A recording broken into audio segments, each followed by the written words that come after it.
Hey everybody, who's your Jedi here with another review for you. This time talking episode 4 of season 5 of Arrow, Penance. And this is a reasonably solid episode.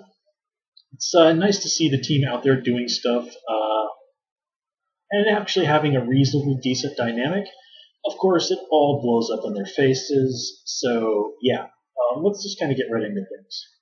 Nothing really particularly huge to say about the flashbacks. Just now, Oliver is officially in there as a member and has totally murdered a guy. He was obviously a criminal of some sort, but still, it's just sort of like, damn, dude, I don't know if I wouldn't exactly call that guy an innocent person, but damn, Oliver. But that's what this sort of thing takes. So the team is still learning to work together, and they are making some progress, but Renee is still kind of just goes off, does his own thing whenever he wants, and that doesn't go terribly well. Curtis gets his butt kicked. Nice to see Artemis breaking out the bow. Still got a ways before she seems anything like the Young Justice version of the character, but I have confidence they're going to be going in that direction. And points for having a somewhat more practical costume anyway.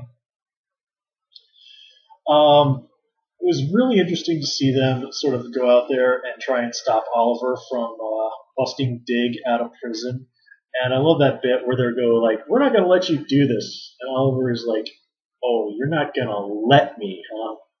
And then he just proceeds to mop the floor with all of them. And that just really shows you just how much Oliver has been holding back and how much these guys have to learn. Renee does kind of continue to be the big problem, though. I mean, in a lot of ways, he does seem like season 1 Oliver, really very not thinking things through as well as he should, and probably the most prone to jump to violence. But here he makes the especially bad call to try and take on Church by himself when you've got Ragman, who doubtlessly could have handled the situation much better right there. And of course, this does not end well for Renee, where he's captured and is being tortured. So, yeah. Also, man, how long is it going to be before Curtis's husband really starts jiving that, like, man, something is seriously wrong with what's going on with Curtis? I mean, he did basically get stabbed in the back. I mean, if you're married, you kind of have to assume that the person you're married to is going to see your bare back at some point. So, how in the world is Curtis going to explain this?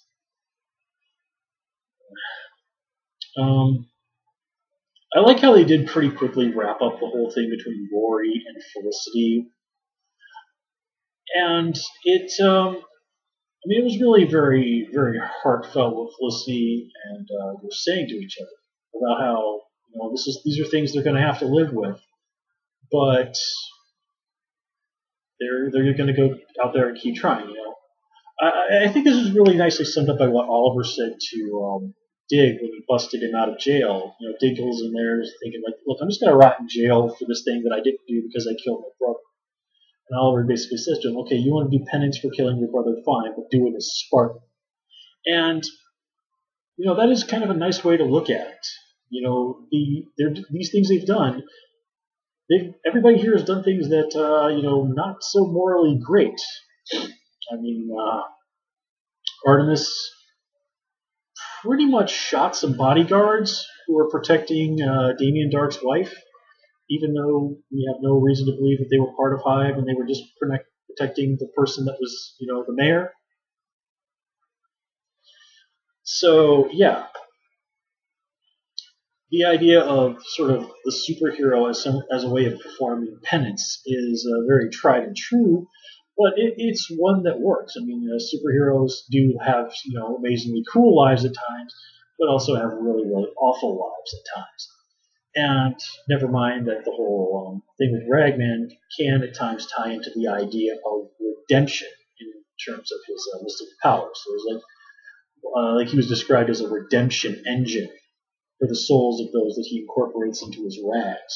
Sort of a counterpoint to the Spectre, who's an embodiment of the wrath of God, and it's all about this divine and punishment and stuff.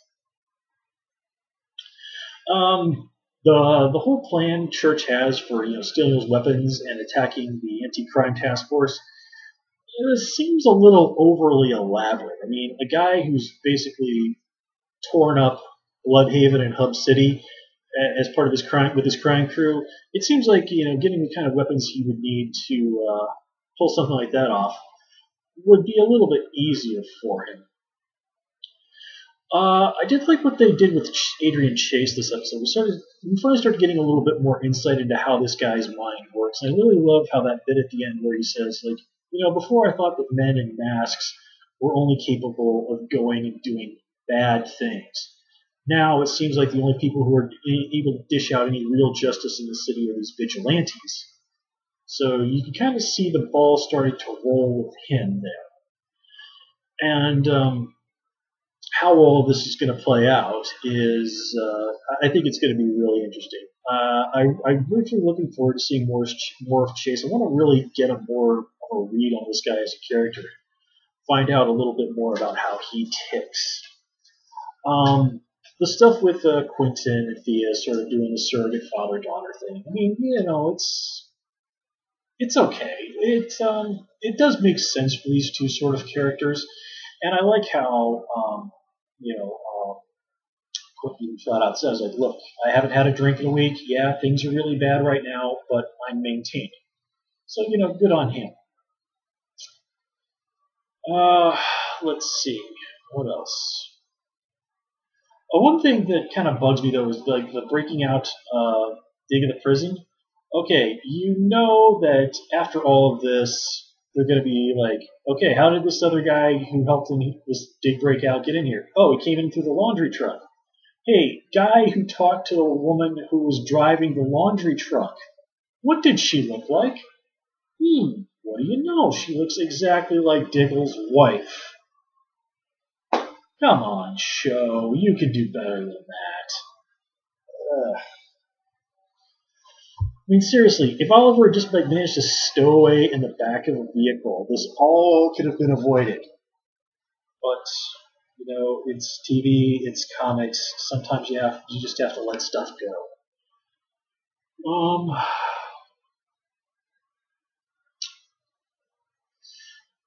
One thing I did notice, it sounded like when they talked about the Rags and Ragman that apparently, maybe I missed a line of dialogue in the previous episodes, but it sort of sounds like this costume wasn't just something they had laying around.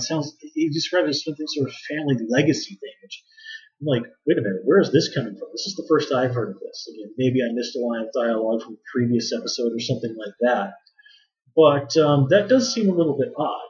On the other hand, the idea of turning Ragman into a kind of a legacy character is pretty interesting and has some real potential. If I remember correctly, Ragman, his story ties in with Jewish folklore going back quite a ways. I don't remember the details off the top of my head, but that could potentially be something really interesting if they decide to play around with that. And, Felicity being a Jewish person, she might be able to offer some interesting commentary or insights on that. I mean, again, there's no reason to think that Rory might not be Jewish. He hasn't said what his last name is. So I guess we'll have to see on that one. And, yeah, I kind of think that covers everything I have to say about this episode. So I'm going to call it here. As always, folks, please comment, rate, and subscribe. Of course, you can follow me on Twitter at HooverJedi. And please also join me on Tumblr at Jedi Review. Until next time, take care and have a good one.